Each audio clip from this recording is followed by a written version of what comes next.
Hello, everybody, and welcome back to the Glory Glory Man United podcast. I'm your host, as always, Kyle Quinn, and join me today is Phil De Brún from Beyond the Pitch. How's it going, Phil? All good, mate. How you? Thanks for having me on as always.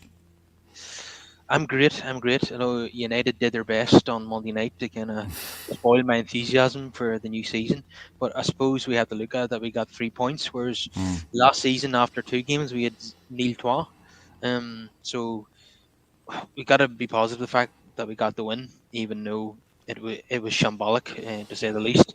Conceded the second most shots from an opposition team at Old Trafford in the Premier League era, and the team at number one was Mourinho's Chelsea, so that was excusable. Wolves being one of the favourites of relegation, that was totally inexcusable. So I'm expecting a few tactical tweaks, maybe even a couple of personnel tweaks for the trip to Tottenham tomorrow. But Phil, first of all, let's talk transfers. Hoping that United's business is not done. Now, one player who's been touted to come to United all summer, but has yet to materialise, is Amrabat from Fiorentina. Do you believe United will get this over the line before the transfer window closes? Um, I don't know. To be honest, is the answer because Fred is, they sold Fred. Obviously, they wanted to sell McTominay, of course, too. I think they really need to sell McTominay to have a significant budget. There was some money put aside for Pavard. Obviously, 25 million. They may use that to buy a midfielder. The problem with Fred is that they didn't get a lot of money for Fred. So basically, the way it worked was with these plus one contracts, a lot of agents have become wise to them. So what they've done with United is, if you activate the plus one part of the contract, then the player gets half the transfer fee if you activate it for the purpose of protecting resale value. So Fred got half the transfer fee for the Fenerbahce move, so they really didn't get that much money for him. And I think there's obviously budget issues with not getting rid of Maguire. Dean Henderson hasn't gone yet. Donny van de Beek hasn't gone yet. So I think some of those will have to go first. It's possible they could find 25 million for Amrabat. I think they need it, but it's not certain at this point. If they were able to sell McTominay, they might look beyond Amrabat. They might look at some other bigger targets. I know that they were offered Chouamani. Chouamani was also offered to Liverpool.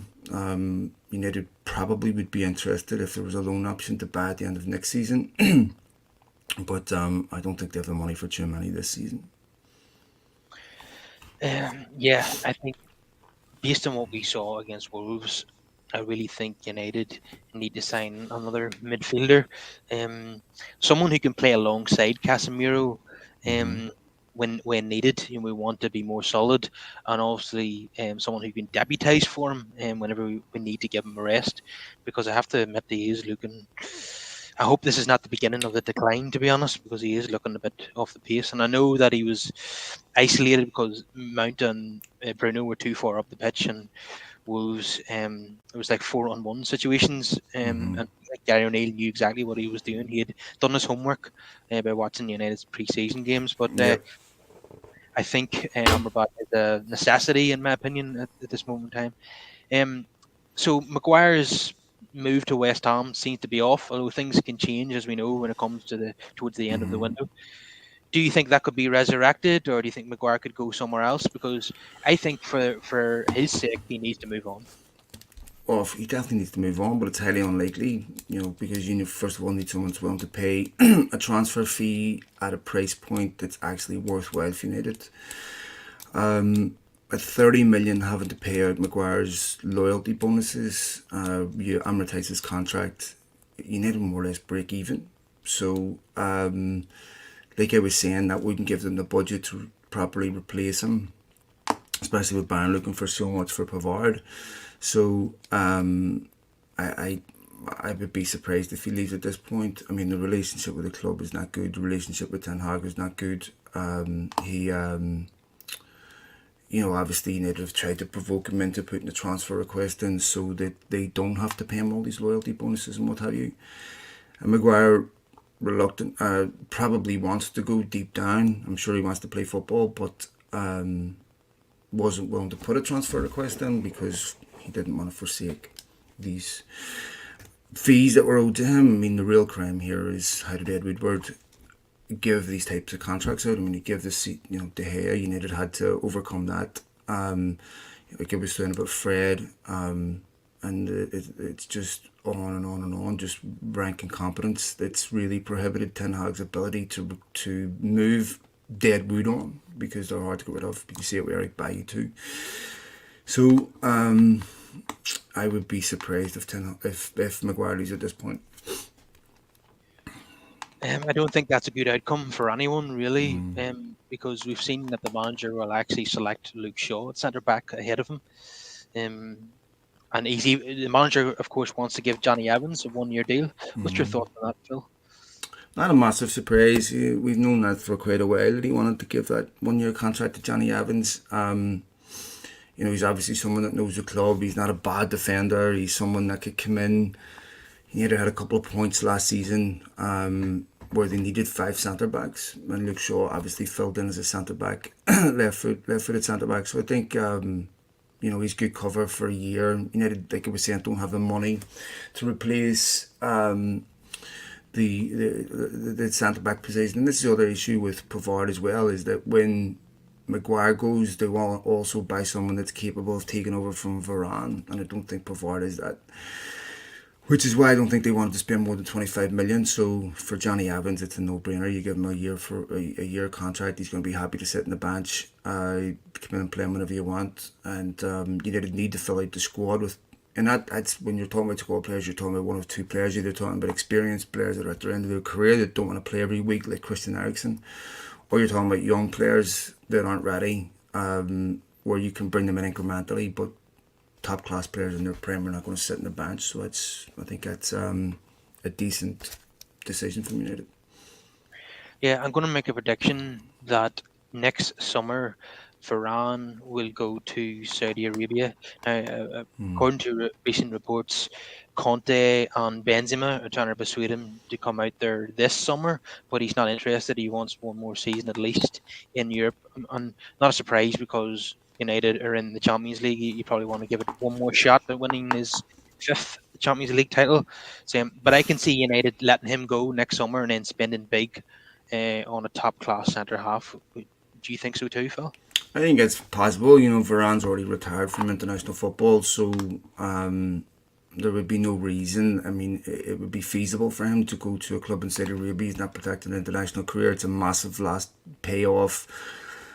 If you look at his last two seasons, I think he missed 19 games in his first season. He missed something like 17 Premier League games. That's half a Premier League season, and that's only going to get worse, I would imagine. So I think it would probably suit him physically, financially, and every other way to go to Saudi Arabia next season. And do you think Johnny Evans will be selected ahead of Harry Maguire?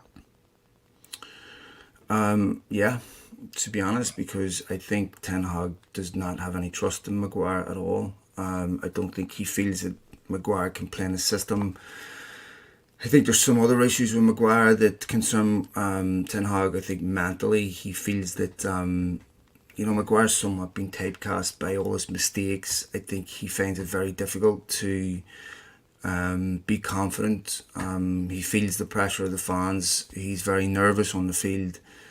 And I just don't think that Ten Hag has any confidence that he will bring top class performances. That being said, there was a period last season where United conceded 1 goal in 12 games that he played in. But I think with Onana coming in, that's also going to help change the way United play. And I don't think Maguire is suited to playing with Onana. I mean, you still saw a comical moment in Vegas whenever Onana went and chewed his arse. Sorry, I'm watching the Forest game. Sheffield just equalised. When Onana went and chewed Maguire's arse, I just don't think he's suited to playing out. I mean, he did good in Solskjaer's low block counter-attacking team, and I think that was similar to how he was playing at Leicester. But I don't think he's suited to playing a high line. He's just too slow. He's too easy to get around. a liability in tackles, and I just don't think he's suited to play in Ten Hag system. So I think he's the last choice defender. Now, the last time we did this show, we had a bit of a debate about Victor Lindelof. I do recall at a game that you went to against Dortmund, Mr. Lindelof gave the ball away cheaply. See, this is the problem that I have. But you Um, can't single out a single mistake, and I could do that with any footballer in the world. I could do that with any footballer in the world. You know, that's where I want my mistakes to happen. Make them in pre-season. You know, so that's fine. You know, Cantona missed a penalty at Rangers in pre-season. I mean, that's where you want them to happen. I mean, I wouldn't judge Victor Lindelof on that, but Victor Lindelof, and I said this at the time, and I stand by this, is easily one of the best third choice centre backs in the league, and has been immense for United. Really earned his selection ahead of Maguire.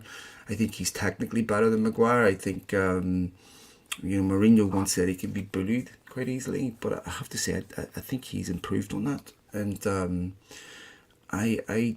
I have none of the sense of nervousness or anxiety when Lindelof plays that I have when Maguire plays. Absolutely, he is 100% a better player and better defender than Harry Maguire. But even when he came on against Wolves, you notice he does this quite a lot, where he follows his man into the other half of the pitch, then he gets skint, and all of a sudden he's well out of position and we're exposed. Um, yeah, I can't say I've seen a lot of that, but if he's following a forward out of position, that's because he's been told to. So I would be surprised because I don't think Ten Hag plays man marking. I think it's more of a zonal system.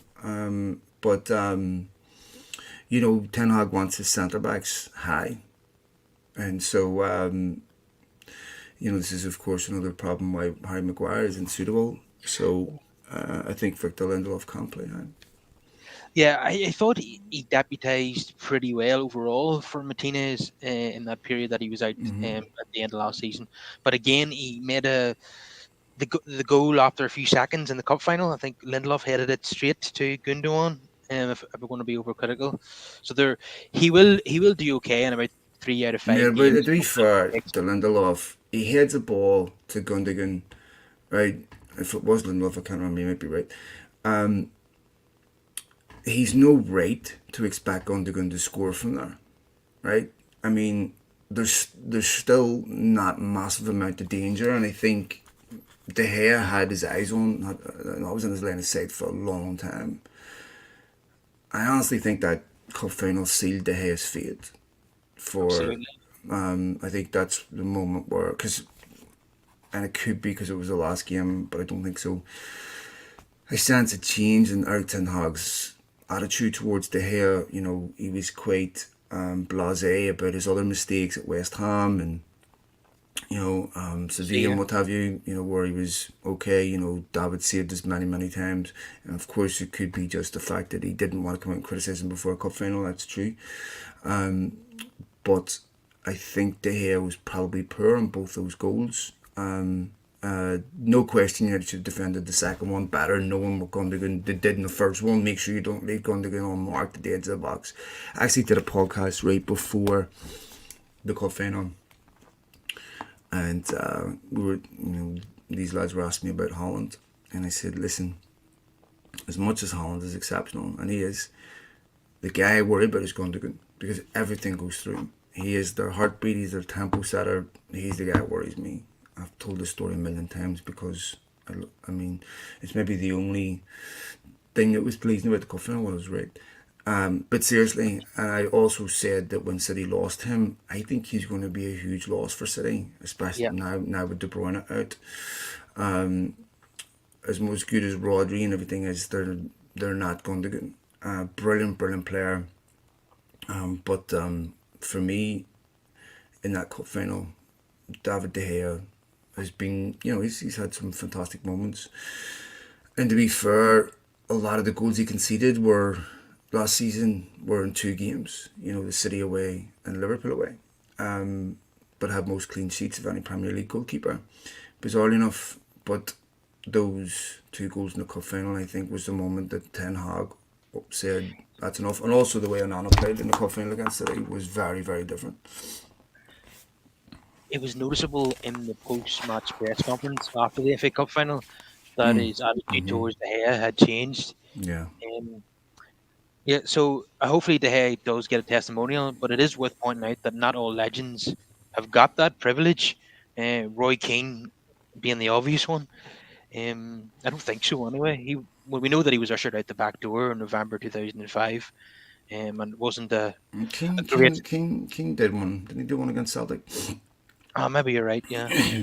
But definitely, legends don't always get an ideal end to their career at Old Trafford, and don't often. Most don't, mate. Most leave acrimoniously. There's very, very few that leave on exceptional terms. That's a rare event. Most of them don't. You know, Brian Robson wasn't picked for the cup final in his last game.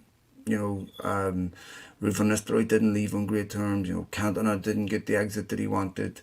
You know, Keane didn't get the exit that he wanted. Jaap Stam didn't. You know, it's very common. And so I think it's actually rare that a player gets to leave on his terms. Almost never.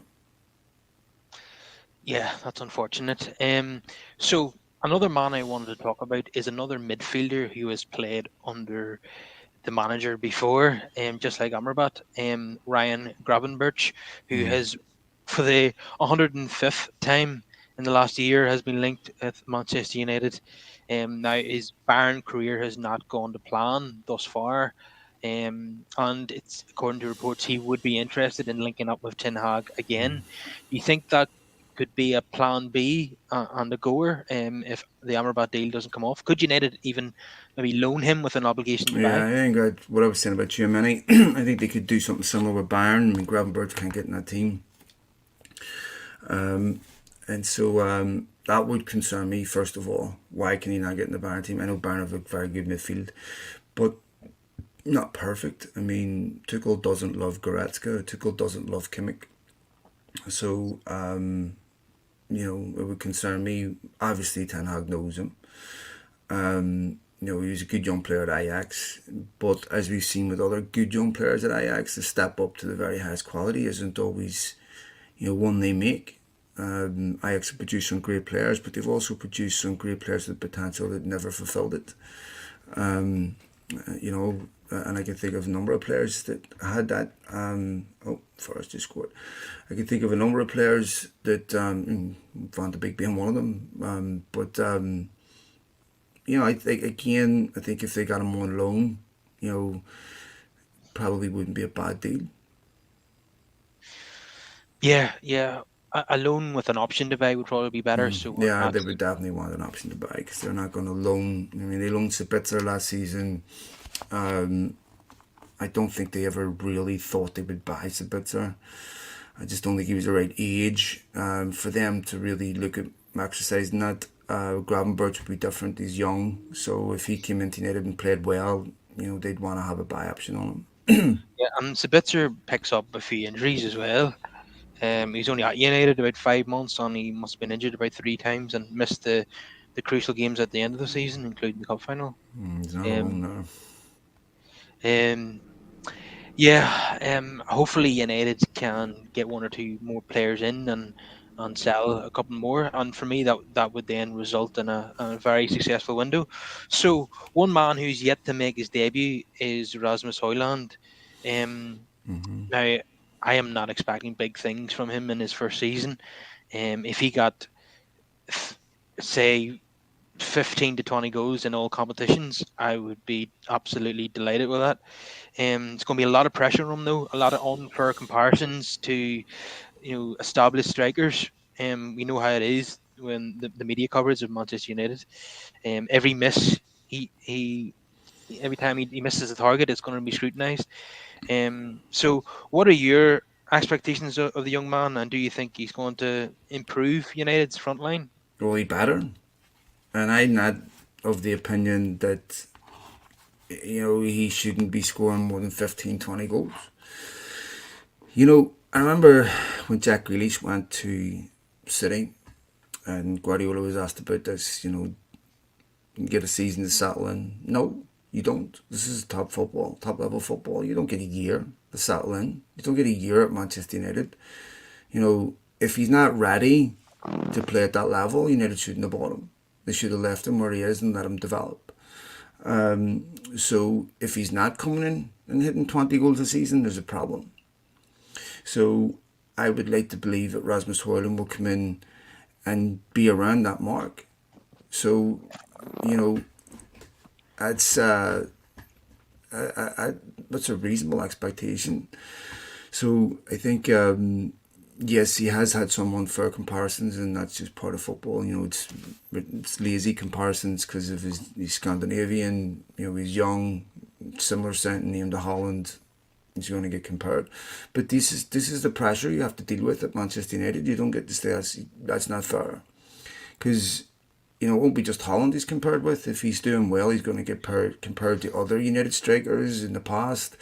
Everyone's had to deal with that pressure. Ryan Giggs had to deal with being compared to George Best. Wayne Rooney, Bobby Charlton, Duncan Edwards. These players have had to deal with that pressure. And that's, if you can't deal with that pressure at United, you shouldn't be there. So Højlund's going to have to deal with that. And that expectation, yes, everything's going to get scrutinised. His misses are going to get scrutinised, all that.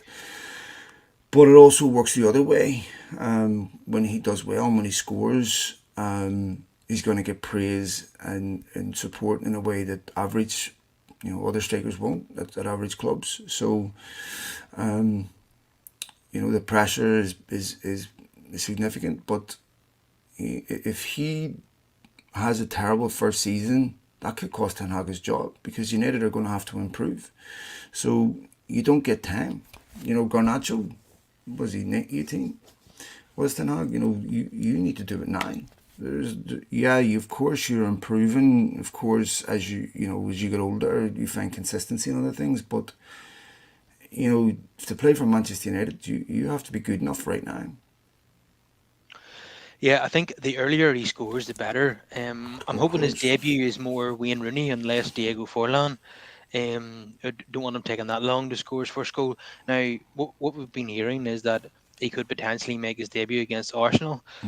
That is a baptism of fire.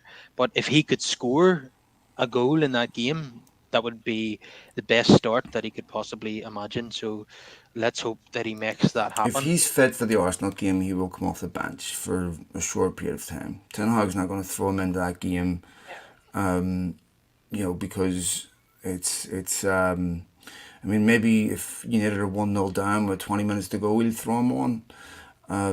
But I think he'll play a minimal amount if he's fit for that game. Yeah, I don't think he's going to start that game. He might start the game Definitely won't against. start that game. He might start the game against Brighton a couple of weeks after that. That's at home, so that might be a better game for him to start. In fact, the perfect game for him to start would be Forest at home, which is next weekend. But I don't think he's going to be fit for that, unfortunately. Yeah. So United's performance very concerning against Wolves. Now, the first and obvious change I'm expecting is Sancho for Garnacho and Rashford being moved to the left. Is that how you see it as well, Phil? I don't know, because I think realistically, everyone looked really bad against Wolves. Very few people will have justified their place, so it's maybe a bit unfair to drop Garnacho and blame him. So I can't really make a case for, other than Onana, for anyone earning their place in the second game. It was a bad team performance, and the things that concerned me were things that I expect to see in pre-season. United looked really sloppy. The tempo was poor. They looked unfit. They looked physically weaker than Wolves. They were constantly being muscled off the ball. They looked like a team at the start of pre-season. That's really, really concerning. I mean, I don't know how many times I saw United turn possession over, players ahead of the ball and jogging back. I don't believe it was because they didn't want to get back. I just believe it was because they were unfit. I saw it happen with Wan-Bissaka numerous times, where Wolves would break, counter-attack. He was 5-10 yards behind the ball. Instead of sprinting to get ahead of the winger, the gap was getting bigger. He was jogging. It's a big concern. And that's something Ten Hag has to take responsibility for. And if that really is a question of fitness, and I mean, that lineup that he played against Wolves on Monday had never played once in pre-season together. So if that is as a result of not being fit, that's not going to get fixed against Spurs. That's going to take a few weeks. Had United have been playing a somewhat decent team, they'd have lost. They should have lost that game against Wolves. So the result is a little bit of an imposter, as Avi would say. And it's, yeah, we can reflect on the fact that we won, but that result does not tell you what happened in that game. No, definitely not. Um, I've never been more And seething I'll after a tell you victory. something else, man. I wasn't particularly pleased with some of the comments after the game from Bruno and Ten Hag. You know, Ten Hag is usually quite scathing and quite honest in his analysis after the game. And Bruno saying, you know, well, yeah, we kind of didn't play okay, but we got the win. You know, we showed character and all that. You didn't show anything. Wolves didn't show quality in front of goal. You won that game because Wolves didn't have quality, not for anything you did. I would have much preferred if they'd have turned around and said, you know what, we own it. It was absolutely horrendous. We'll put it right in the training ground this week. We got lucky. If Ten Hag had said that, I'm sure he said stuff like that in private.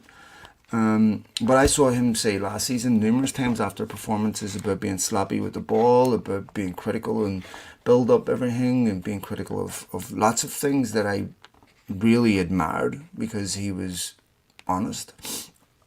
So I was kind of disappointed because I was expecting him to come out and say, sorry, my throat. I was expecting him to come out and say that this is unacceptable, this was nowhere near good enough, and but he didn't, and that makes me question just slightly that he knows that part of what happened there was his fault. Because if a team's not physically prepared to start the season, that's his fault. And I just feel that if it was something that he could have 100% pinned on the players, I mean, I heard him say things in pre-season like, you know, they didn't follow instruction once, they didn't do this once, didn't do that once.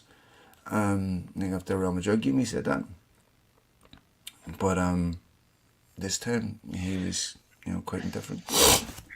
Yeah, they were so disjointed against Wolves, and he's got a lot of work to do on the training ground. And we hope to see a massive improvement against Tottenham. Yeah, I expect Sancho to come in for Garnacho, and you're a big fan of Sancho playing down the middle, so I think that's what we're going to see. And I would, for the moment, I would play Bruno further back. We've seen him do really well in that position. His passing, his long range passing has been immense. So but he needs to be disciplined. If he's going to play in that role alongside Casemiro, he has to stay in that position and allow Mason Mount to be, the number 10. But in a game away against Arsenal, for example, I want to have a player like Amrabat available to play alongside Casemiro because we cannot be open in a game like that. We need to be absolutely solid in midfield. And if we're playing away at Manchester City, if we're going to Anfield, we have to see Casemiro alongside Amrabat in midfield, in my opinion. Yeah, well, look, when games we United don't dominate possession, they're going to have a little bit more coverage. And you would imagine away to Arsenal, they won't dominate possession. So I would be very surprised if Mason Mount and Fernandes played that high. I think against Wolves, he expected a low block, which they got to a degree. So he thought most likely with Bruno and Mason playing high, it won't get caught out. They were asking the fullbacks to tuck in and support Casemiro if they were hit on the break. Just Gary O'Neill said that Wolves overloaded, they had the overload in midfield. But it didn't work out. I mean, Casemiro did not look fit to me. So I think against someone like Arsenal, they'll play an extra holding midfielder in there. The question is, how do you fit Bruno and Mason Mount in that midfield, having adequate midfield coverage? And I don't know.